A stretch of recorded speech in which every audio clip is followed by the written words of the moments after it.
Jeff Slauson here from 19 News Now at the 19 News Digital Desk. Two Ohio representatives and both Ohio senators are calling on the CDC to increase their efforts into helping the people that live in East Palestine. Now, Sherrod Brown, J.D. Vance, and then U.S. Representative Bill Johnson, who's out of the 6th District, and then Amelia Sykes out of 13, sent a letter to the CDC and specifically to one area of the CDC, the Agency for Toxic Substances and Disease Registry.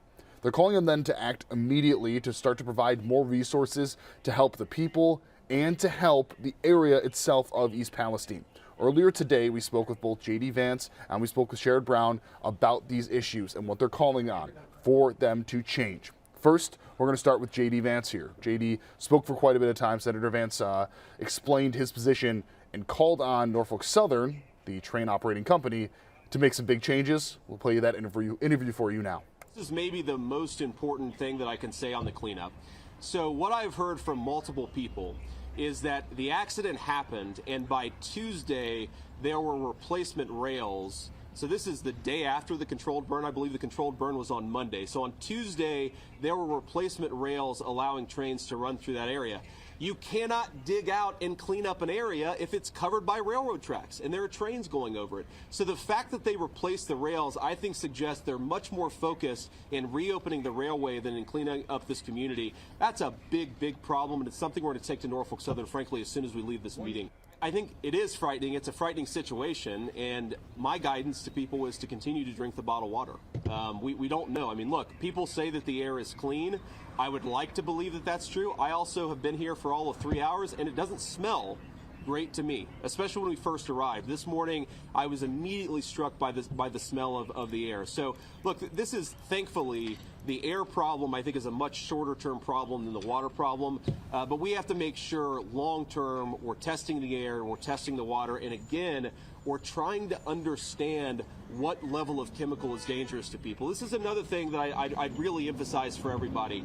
We don't know at what level these chemicals are dangerous to people. We need to find that answer out so that people can have confidence that when they test their well water and their well water comes back with a particular reading, that reading is marked either safe or not. We don't have the information to do that just yet. Senator, because of possibly negligence in the company standards, do you think there ought to be criminal culpability here?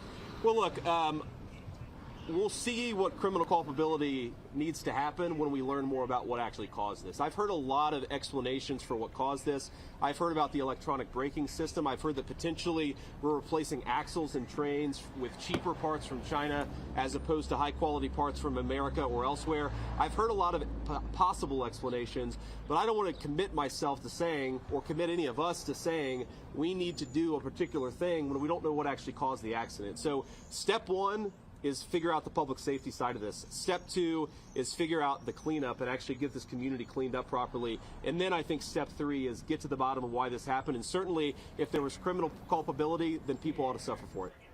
Insanely, a second train derailment from a Norfolk Southern train happened today in the Detroit area. This is obviously the second time in a couple of weeks here. And the dangers that exist with the hazardous chemicals is very real. Yesterday, I spoke with a former engineer for Norfolk Southern. He said that basically every train that he was on and operated on for 18 years had some sort of a hazardous chemical on board. Now take that into account when considering the fact that we now have a second crash that appears to not have as much of an environmental issue as this one that we saw in East Palestine, but still, that is something that Senator Sherrod Brown hit on pretty heavily today in his one-on-one with Brian Duffy. This, of course, in East Palestine. Are you satisfied with what's happened here so far from the national EPA, from Ohio, and everything? I think the state EPA and the national EPA have been here from day one. The National Transportation Safety Board has been in from day one, either physically in or talking to them, as I have done. But the ultimate responsibility is, as this cleanup is ongoing, and these are very skilled people that know how to do cleanup, including people from Norfolk Southern and the EPA and Transportation Service Safety Board. But the question is Norfolk Southern going to live up to what they say? Because all of this expense should be borne, including the fire station is 100 feet from this rail line. If that explosion or that collision and derailment had happened about 2 miles earlier, it would have blown up the fire station probably. So they may have to move the fire station. All this should be borne by Norfolk Southern. They're a very profitable company, huge stock buybacks last year, huge dividends exceeding the amount of their investments in the last several years. They have the money to do this, and we are going to hold them accountable, period. You get the skepticism from the people in East Palestine. Well, they skepticism because they've dealt with large corporations that abuse towns like this and abuse people like this, people that are struggling in moderate income communities, and they have seen corporations abandon them, and we're not giving up. If this takes a month, 6 months, a year to make sure Norfolk Southern makes them whole. They've promised me they'll do it. They've promised people in this town, we hold them to it. The governor said the PUCO did not say that the stuff being carried by these rail cars needed to be called hazardous as it came through the state of Ohio. He called that absurd. Do you agree with that? The governor and I absolutely agree. These rail cars need to be labeled if they have highly toxic substances like this, absolutely. And that's got to be done. I mean, they should do it willingly, but that's got to be done either by an act of Congress or perhaps the president can do it, but I think it's going to need an act of Congress. And, you know, I'm learning some new things here. I'd not thought about that. And the governor's right, and we'll work together on it. Senator, what would you say to people who say don't believe the measurement that the air is fine, the water is fine? You satisfied with the work that's being done out here? You know, I have to say that I am very grateful to the emergency responders. No loss of life, no serious injuries. The state and the federal government have been working hand in hand since day one. I'm satisfied, but that means work. That doesn't mean work doesn't need to continue. And so we're going to be here for as long as we need to clean up. Yeah, the people have... We've got a press conference. You're right next to them. So what exactly will be done, or what exactly is being called on to be done for the CDC? So they're hoping for a complete study of both the air, the ground, and of homes in the area. They're hoping for medical personnel to be deployed to the area. They're hoping that a coordination can be done on an emergency level.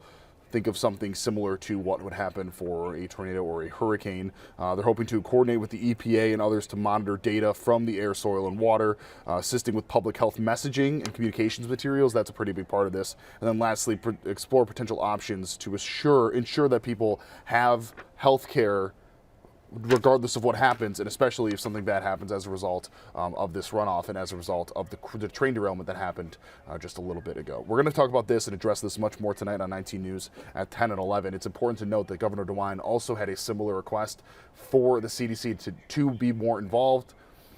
I guess we're going to wait and see. A lot of agencies are currently working this, and how involved they want to be, I guess, is going to be really interesting because we rarely see situations like this. More on this tonight on 19 News at 10 and 11. Before that, we'll have our 19 News digital stream for weather updates at 9:15. For now, I'm Jeff Slauson, 19 News. Have a great night. See you in a little bit. 19 News, now streaming on